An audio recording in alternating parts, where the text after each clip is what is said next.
কষ্টের একটা গল্প। একটা ছেলে আর একটা মেয়ে 2 বছর রিলেশন করার পর হঠাৎ একদিন মেয়েটা ছেলেটাকে বলল, আচ্ছা একটা কথা বলি। ছেলেটা বলল, বলো। মেয়েটা বলল, রাগ করবে না তো? ছেলেটা বলল, না। মেয়েটা বলল, আমাকে ছেড়ে যাবে না তো? ছেলেটা বলল, কখনো যাব না। মেয়েটা বলল, ভুল বুঝবে না তো? ছেলেটা বলল, না, বুঝবো না। মেয়েটা বলল, জানো আমার একটা অতীত আছে। ছেলেটা বলল, কি সেটা? মেয়েটা বলল, আমাকে রেপ করা হয়েছে। ছেলেটা বলল, কি? মেয়েটা কেঁদে কেঁদে বলল, এবার তুমি আমায় খারাপ ভেবে হয়তো আমাকে ছেড়ে চলে যাবে। ছেলেটা মেয়েটাকে অনেক জোরে একটা থাপ্পড় দিল। মেয়েটা বলল, চলে যেতে পারো, আটকাবো না। এ বলে মেয়েটা কেঁদে কেঁদে চলে গেল। কিছুদিন পর হঠাৎ একদিন ছেলেটি মেয়েটিকে ফোন করলো।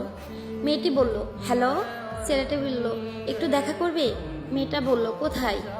ছেলেটা বলল, আমরা যেখানে দেখা করতাম। মেয়েটা বলল, আচ্ছা। ছেলেটি আগে থেকে এসে মেয়েটির জন্য অপেক্ষা করতেছে। কিছুক্ষণ পর মেয়েটি আসলো। মেয়েটি বলল, কিসের জন্য আসতে বলছো? ছেলেটি বলল, চোখ বন্ধ করো। মেয়েটি বলল, কেন? ছেলেটা বলল, এত প্রশ্ন করো কেন? মেয়েটা বলল, আচ্ছা চোখ বন্ধ করলাম। ছেলেটা বলল, এবার চোখ খুলে তাকাও। মেয়ে চোখ খুলে দেখে যে ছেলের বাবা মা আসছে। মেয়ে অবাক। ছেলেটা তখন হাঁটু গেড়ে বসে মেয়েটাকে বলল, তুমি কি আমাকে বিয়ে করবে? মেয়েটা বলল, তখন ছেলেটি বলল, আমি তোমাকে ভালোবাসি, তোমার অতীতকে না। তারপর ছেলে ও মেয়ে বাবা মায়ের ইচ্ছাতে তাদের বিয়ে হয়। হ্যাঁ, এটাই সত্যিকারের ভালোবাসা। অতীত জেনেও ভালোবাসার মানুষটি ছেড়ে যায় না। আসলে এই গল্পটা শুনে বুঝতে পারলেন, সব ছেলে এক হয় না এবং তার পরিবারও না।